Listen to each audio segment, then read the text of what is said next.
From Stephen King's Cycle of the Werewolf. Somewhere high above, the moon shines down, fat and full. But here, in Tarker's Mills, a January blizzard has choked the sky with snow. The wind rams full force down a deserted center avenue. The orange town plows have given up long since. Arnie Westrom, flagman on the GS and WM Railroad, has been caught in the small tool and signal shack 9 miles out of town. With his small gasoline-powered rail rider blocked by drifts, he is waiting out the storm there, playing last man out solitaire with a pack of greasy bicycle cards. Outside, the wind rises to a shrill scream. Westrom raises his head uneasily and then looks back down at his game again. It is only the wind, after all. But the wind doesn't scratch at doors and whine to be let in. This is Gothic.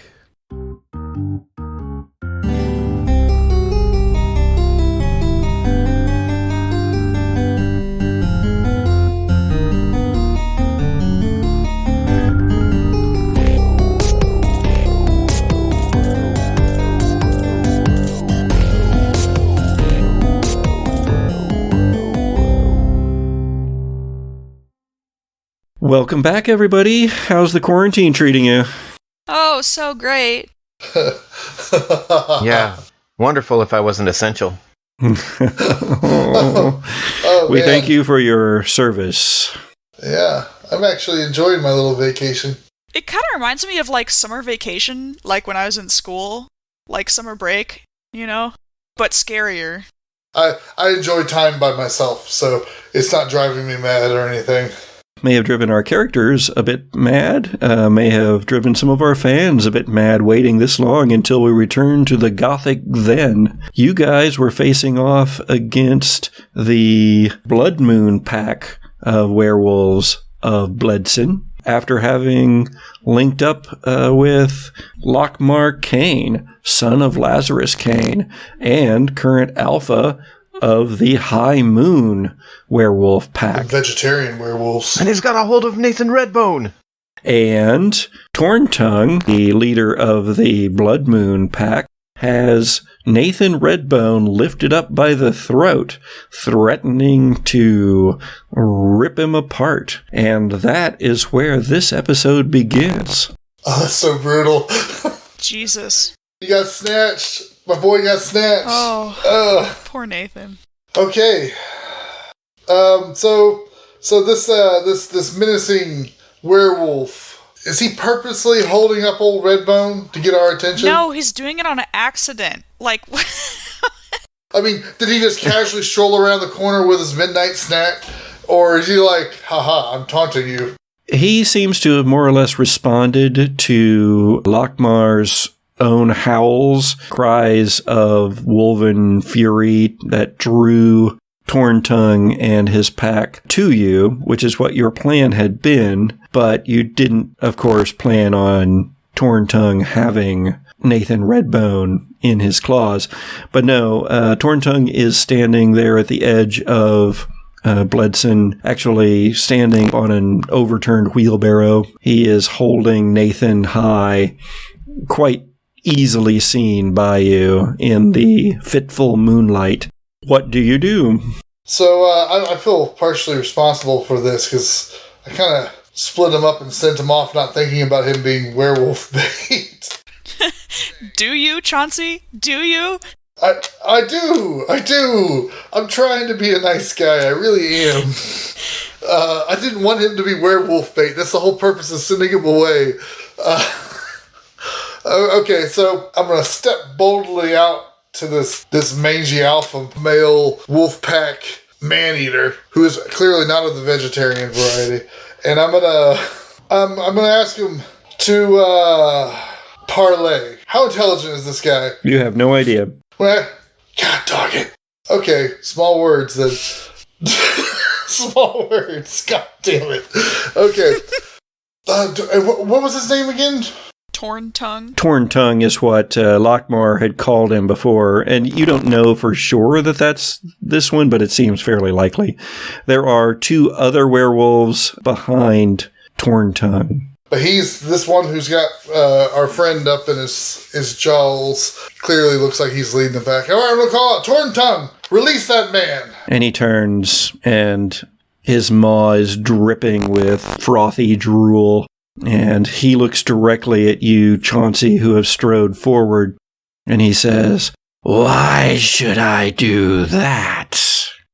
Because if we work together, we can overcome what is happening here tonight. But if you start down that path right there, I don't think that we could ally together and help each other. We didn't summon you over here just to pick at you. We have come seeking your aid. Why should we give such a thing to you? You are but prey for us. And at that, Lockmar says, "Humans are not prey, Torn Tongue. They are us. Humans are us. We are human." And Torn Tongue just laughs. Us. Humans are us. Food for us. Yes. I'm going to call out to him again. Think of the bigger picture here. There is a bigger predator in this area right now. And what will you happen when wipes out not only your food supply, but starts taking out members of your pack? You need us as much as we need you. Roll Dark Manipulator. I'm going to roll it. I dropped my dice. I'm going to roll it. Okay. I like Nathan Redbone. Yeah, me too. Alright, here we go. And it's off of... What is it? It's off of my charm? Hold on. I think it is. I think it is from charm. It allows me to manipulate. Yeah, so it would be my charm. Yes. Okay, here we go, guys. +1. Oh, no. That's an 8. No. Well, that's not bad. I thought you had a failure there. No. If I had a failure, I'd totally burn a luck point for old Redbone. Especially since I'm responsible for him. Alright, 8. What proof do you have that something threatens my pack, which is not weak and ineffectual like the pups there? Do we have the journal that we found? Did we bring that with us? Could we, show that to him? Did he not see the tentacles in the darkness swallowing up the sky? And that may have been a function of the mode of travel we were using at the time. Oh, is that what... Okay. Well, hold on, because Lockmar said that he also saw that. Oh, okay. It's like all the supernatural creatures in the area saw that superimposition of the tentacles of what you know is called the Dweller over Bledson as it exploded upward out of the Castle Cane. All right, yeah, I'm going to tell him. Are you blind to the darkness that has swallowed the castle whole and now preys upon everyone here? Yes, and has released darkness upon the world. Excellent, I say, the better to hunt mortals in. I have been doing this for a while, and let me tell you what, there is no we when it comes to the forces of darkness. There's just things smaller on the food chain. And as soon as it gets done eating these people in this town, it's going to look for the next tasty morsel. And buddy, you're really, really low on that food chain. He looks contemplative, as much as a red-furred, bloodshot-eyed werewolf can look contemplative. Strokes his little chin tuft. He pulls Nathan Redbone closer to his face and says, "Little mortal, do you agree? Do you, who was so easily captured by my claw, think that we will fall prey to that which doesn't even exist in this realm?" And Nathan goes, yeah, I kind of do. And you're joking me a lot. And Torn Tongue says, "Well, perhaps.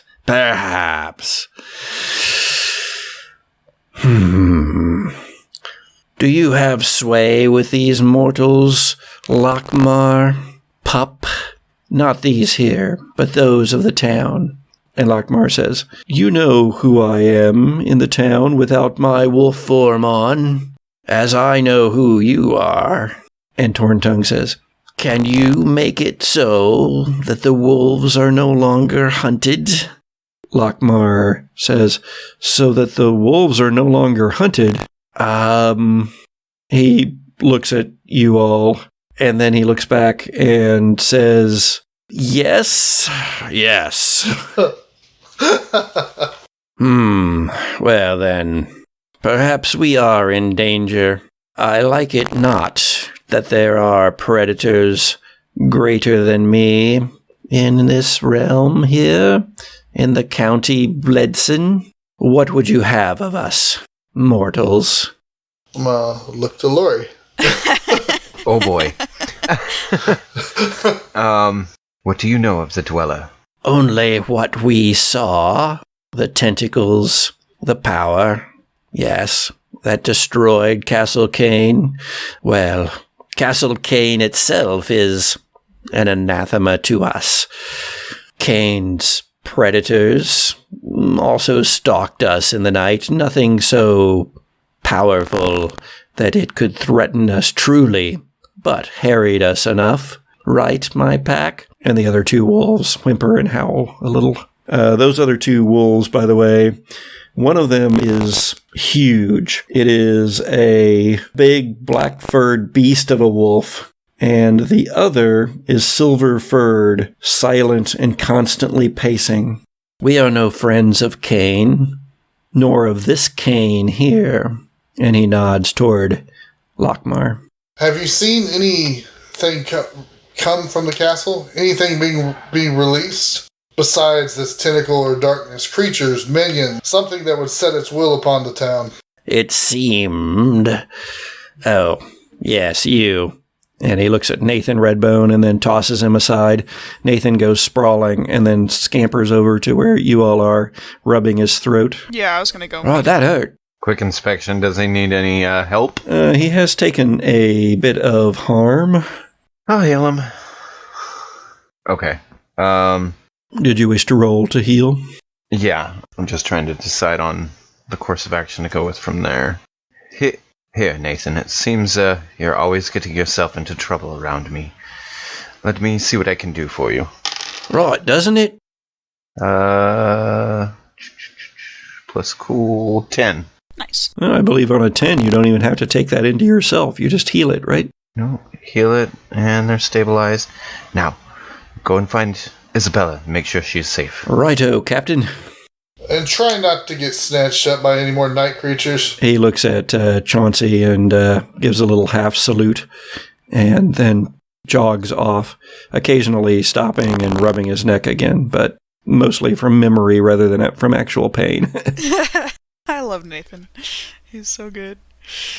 Torn Tongue. Yes. Now that we've got all of the mortals out of the way, let's say we investigate Castle Bledson together and take this thing down once and for all. I have a feeling that it's still trying to make its way into our world, and if we can stop that from happening, that is what we must do.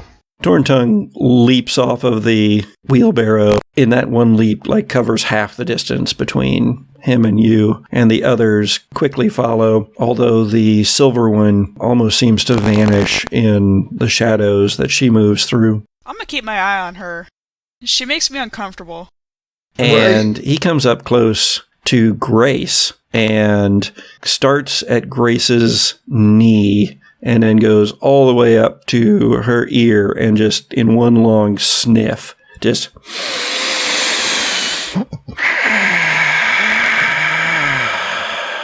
I hold still, but in my hand I've got my silver dagger in its sheath in my pocket. Some of you are mortal, it seems. Extra mortal.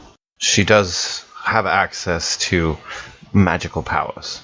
I would not take her lightly if I were you. I lift my chin at him. Torntongue takes one long nail of his claw and puts it up underneath Grace's chin and just kind of lifts it and then just looks almost into her. Grace, you get the feeling that he's trying to decide whether you'd be better roasted rare or, more medium. He's looking at my face? Yeah. Let me make this a little more clear, Torn Tongue. While he's distracted, I pull my dagger out quietly and let him know that it's touching his tummy. And I smile very gently at him. Well, perhaps she does have tricks. Some mortals do. Sometimes all it takes is for a prey animal to put up enough of a fight to be not worth the trouble. If you two are done stroking each other's fur, can we get on to the castle? Lockmar just looks at Chauncey and just shakes his large head.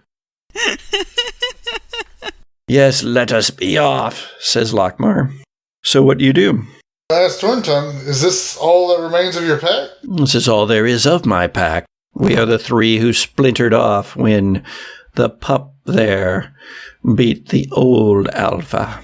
Not anything I could not have done in the moment. And Lockmar growls at him, and then Thorntongue growls back, and they hiss and growl and snarl at one another for a few moments. Yeah, I'm going to sit there and take a moment to get that mental image of the two of them ripping each other apart and the good fun that would be. And then I'm going to kind of push that out of my head. And so how do you feel about hunting larger prey? Let's go. I already agreed to help you, says Thorntongue. And I've been wanting this for a while, says Lockmar. As if you can distinguish their voices from one another. They're werewolves. It's hard to tell. Yeah, they're wolf people. This is your home. Lead the way. We're strangers here. So you want Lockmar to lead you toward where Castle Kane is? Yeah, we do that. Either or. Whoever is the more alpha male of them. And I'm going to kind of imply that in all my sayings and talkings between the two of them. Do you say that part? Because that's going to involve then both of them trying to move ahead of the other. Yeah, I want to kind of inspire some competition between these two. No need to let that energy go to waste. You know what you're trying to do there? You are attempting to, I don't know, how should I say this? Manipulate them into being a certain way through your words and action. So how about rolling Dark Manipulator? I will totally do that. All right, here we go. All right. That is an 8. Man. It's kind of a tough one on manipulate someone because it's, they'll do it, but only if you do something for them right now to show that you mean it. If you ask too much, they'll tell you what, if anything. I'll give my praise to the one who can do it. All right, I like it. They head off in the direction of, presumably, Castle Kane, down a road that heads out of Bledson and through the countryside. And yes, they lope ahead.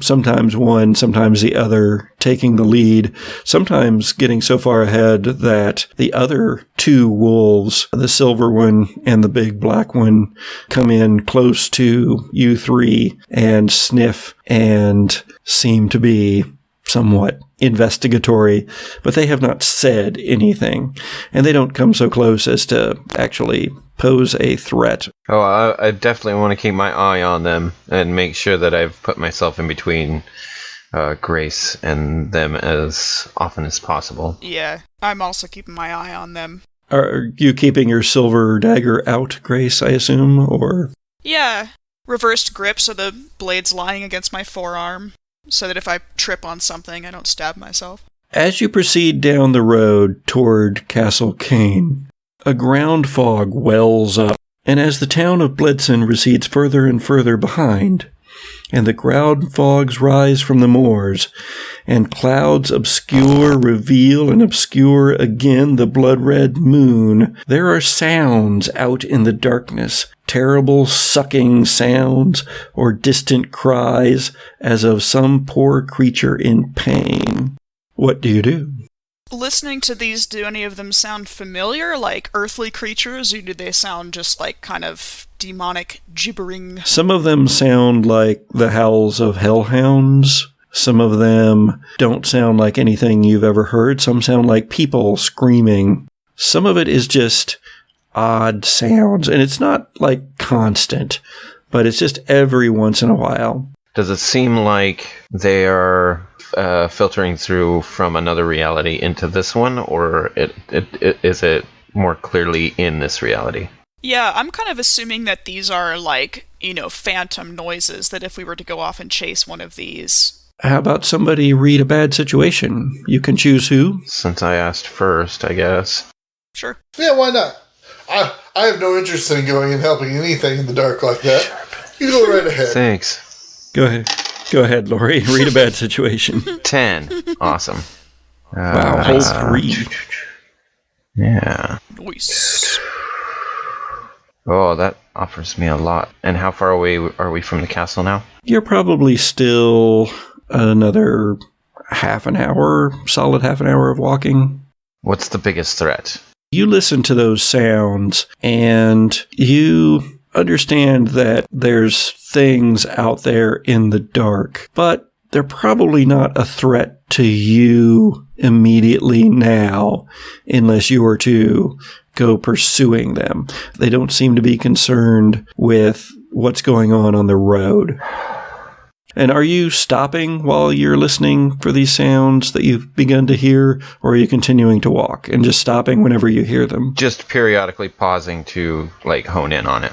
And like I said, the biggest thing I wanted to figure out was whether it is something in this reality or whether it is something otherworldly and filtering through. Are there dangers we haven't noticed? You are hearing those, and that's so those are clear and present dangers, but a distant one. The closer dangers just appear to be losing control of the Blood Moon Pack. And as you pause and let Lockmar and Torn Tongue get further ahead, those two seem to become more and more aggressive, more and more likely want to, have breakfast. Hopefully each other. Nope. They're a vegetarian, damn it. Well, one of them is. I didn't mean Lockmar when I was saying that, but Lockmar and Torntongue, because of the actions and manipulations of Chauncey Candlewick, are way ahead of you now, almost lost in the fogs, while the other two, the silver one and the black one of the Blood Moon Pack, the ones that are not vegetarians, are much closer. Oh, gotcha.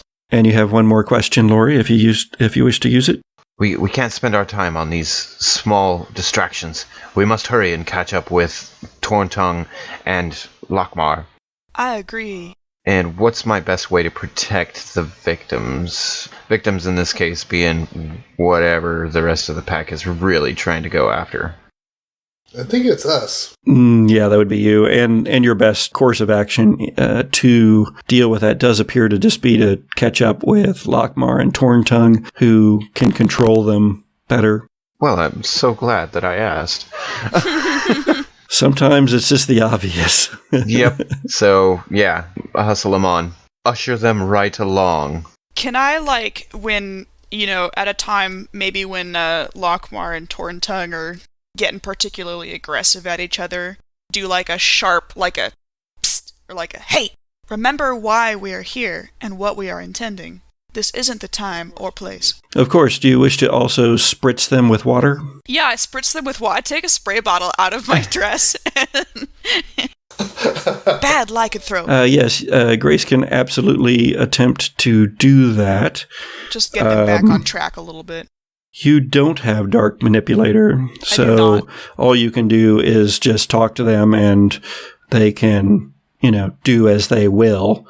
Probably growl at you and sniff. Yeah, they growl and sniff, and yet they do tend to pull back a little bit. They do continue running further ahead, continuing to try to outdo one another, Torntongue will run off the side of the road and leap off of stumps or fallen trees and make these huge, long leaps. And Lockmar then will put on a burst of speed and just completely outpace Torntongue. But Bravo! You are able to get good use of your rewards. You did offer rewards, so you are able to more or less keep up with them close enough anyway that the other two wolves of the Blood Moon Pack do not just outright attack you. And it is eerie moving through the fogs with them. And you're trying to keep an eye on that silver one, but if she doesn't want to be seen, it seems impossible to see her.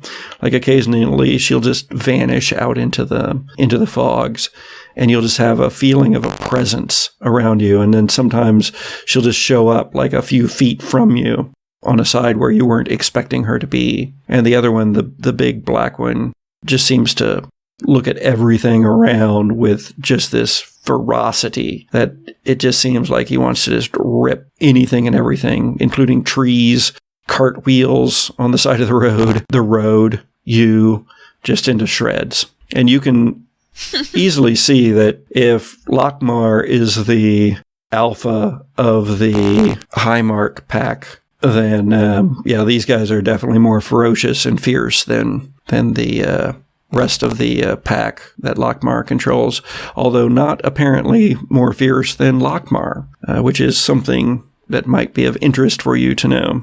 There's a part of me, deep down inside my little black heart, that wants to let these guys get a little too far ahead, and then we handle these two, and then we just slowly sort the problem out. Maybe after we've dealt with the giant tentacle demon that tore the castle apart? Yeah. Just a thought. It crossed my mind. It had been there for a second. When they started considering us, I started considering them. And then finally, ahead, the ruins of Castle Kane appear from the fog, jagged teeth of stone and wood, like the jaw of some huge golem, fallen now dead and decayed to the earth. So the castle... It is nothing like you saw it when you first approached what seems like days or even months ago, and yet was really just a few hours when you came to the doors of Castle Kane, and it was opened by that manservant, and you were led into the opulent dining room of Lazarus Kane, Lord Bledson, to a sumptuous feast, and to all the horrors that came. But at that time, Castle Kane rose up 4 stories in places with towers and those other things that castles have. Observatories. Turrets. And crenellations. Buttresses. And buttresses. Is my coat there? And Chauncey's coat. And the shoddy help.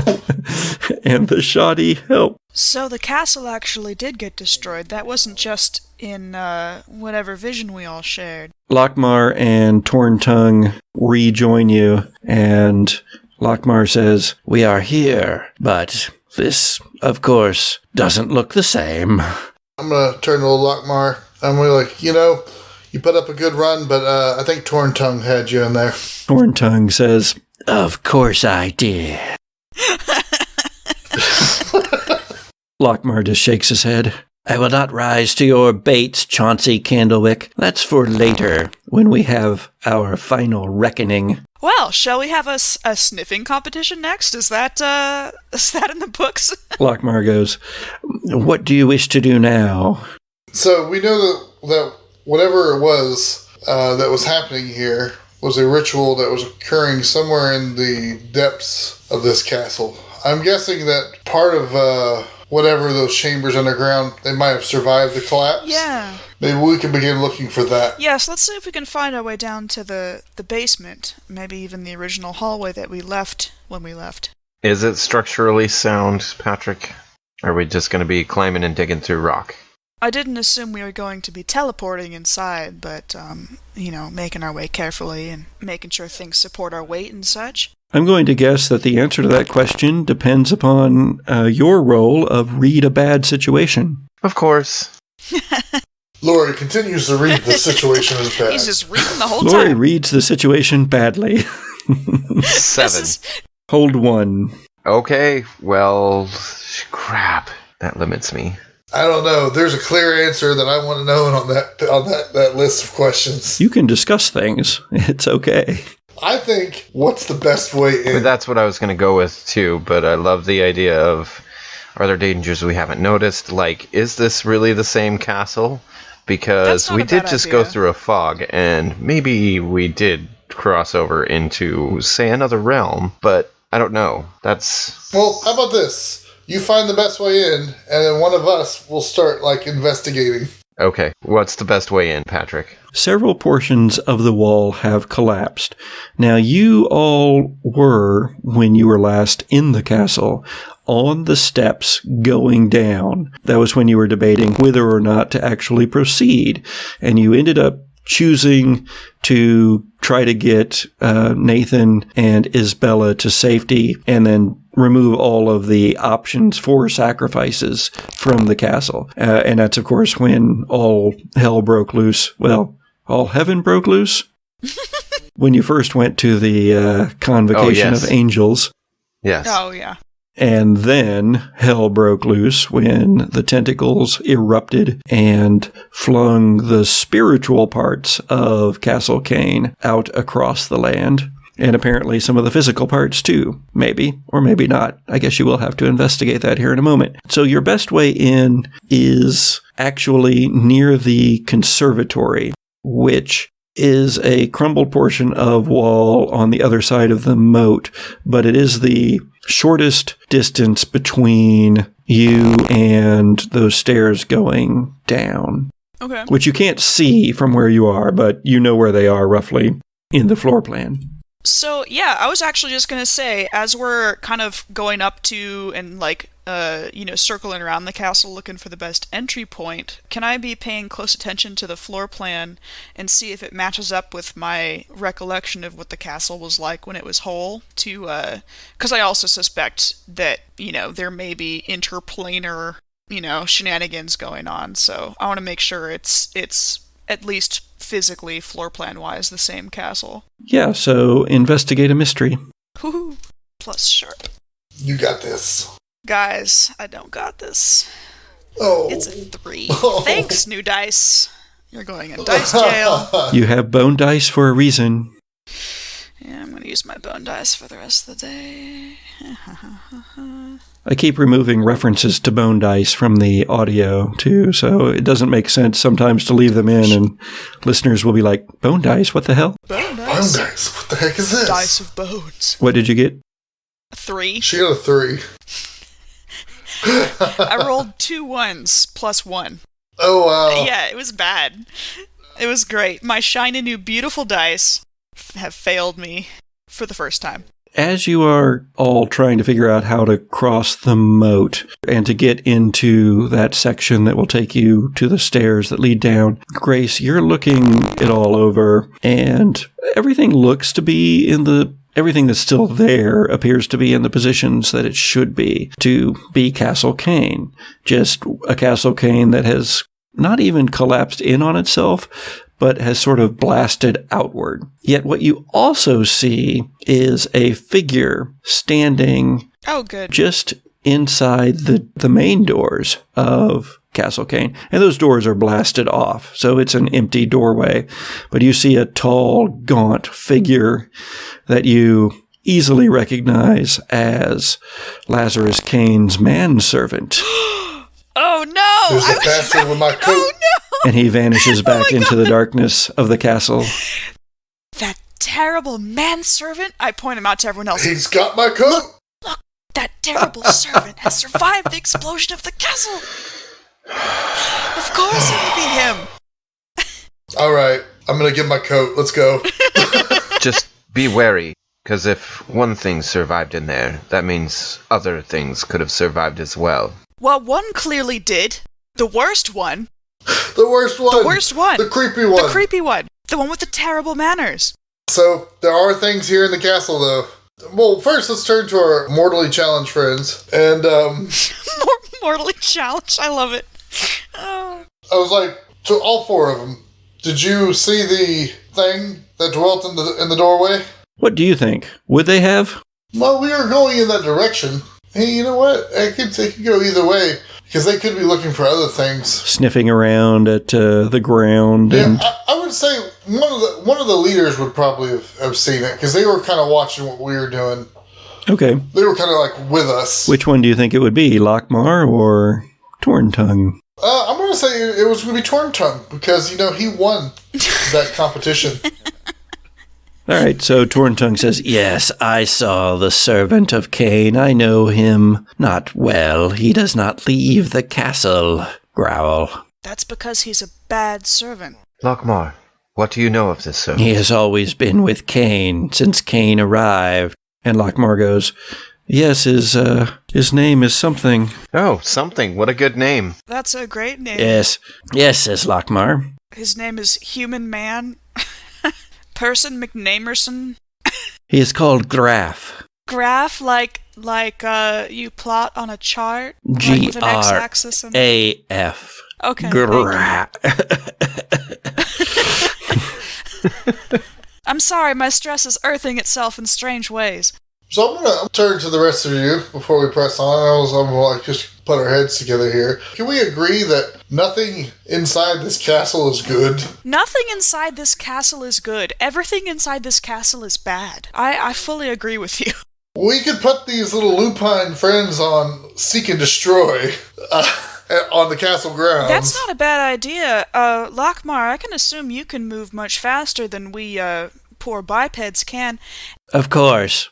You all can, and sniff around and pardon my usage of the term, but investigate things much more quickly than we would be able to. We could flush things out and we kill everything that tries to leave. Yes, perhaps let's spread out and maybe surround the castle curtain and... The big black wolf growls really low. He seems to like that idea. Yes, we'll intimidate the hell out of anything that's in there. You guys do what you do best and kill everything in here that tries to get out.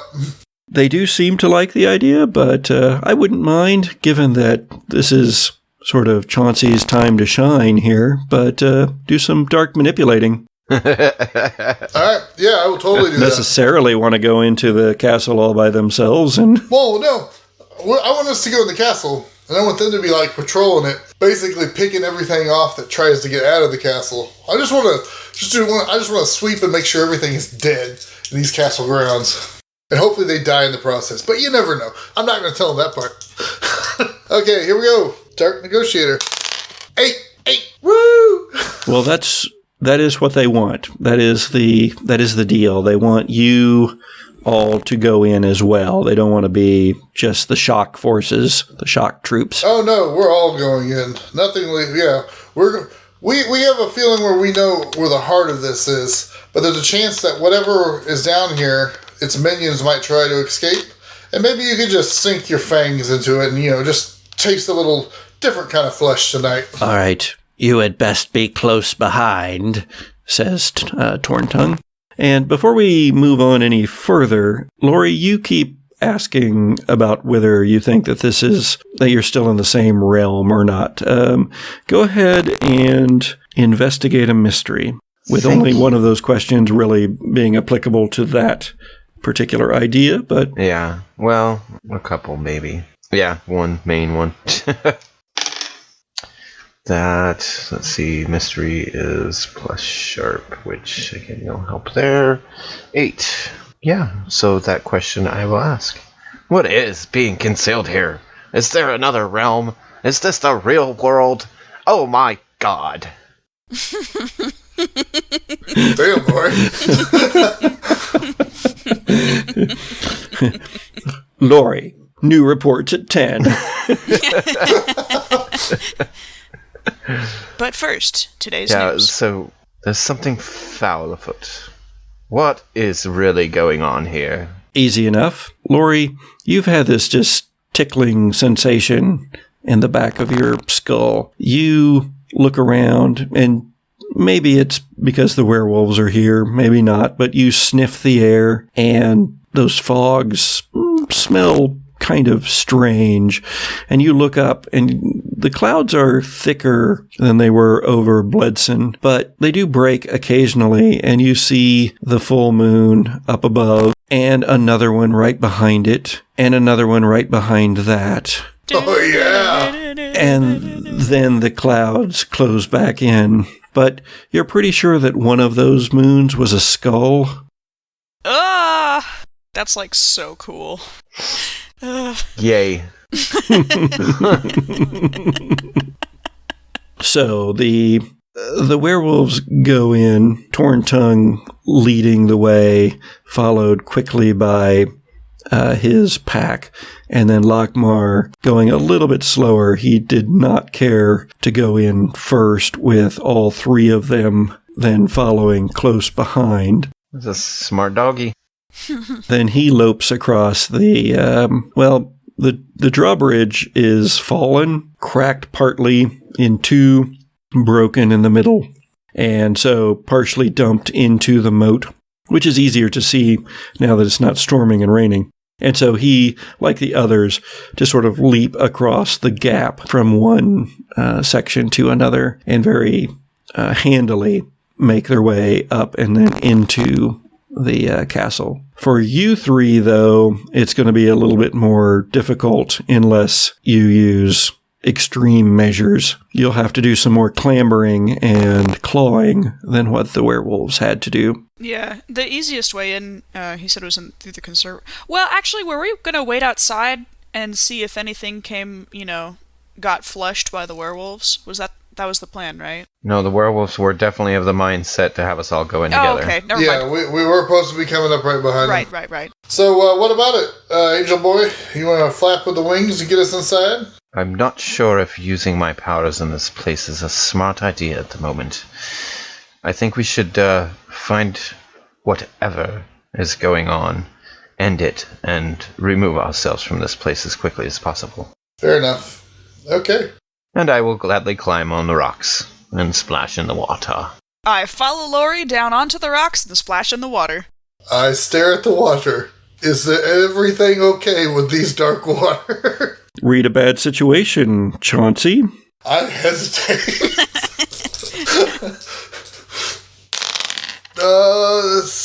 So what is read a bad situation? Sharp? That is plus sharp.